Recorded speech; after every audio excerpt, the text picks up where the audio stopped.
Ihaw tayo bangus sa katalong,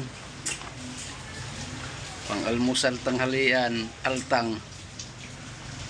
Panay naman ang ulan kasi dito mula kahapon pa hanggang ngayon umaga na, nung oras na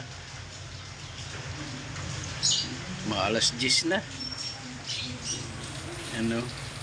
Ihaw tayo ng bangus at talong.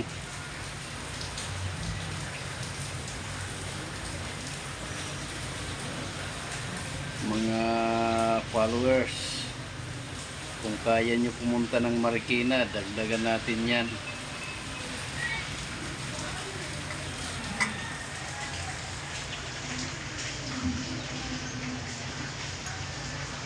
Walang tigil sa kauulan. Yan.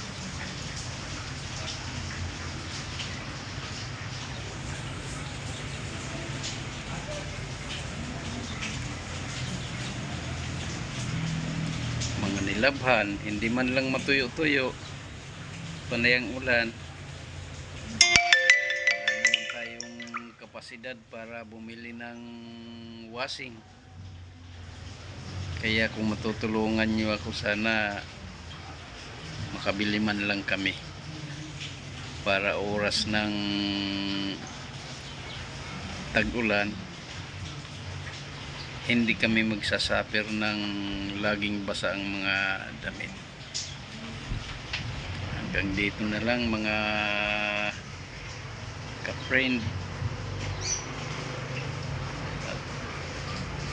Medyo lubat na ang cellphone ko. Salamat. Like and share na lang.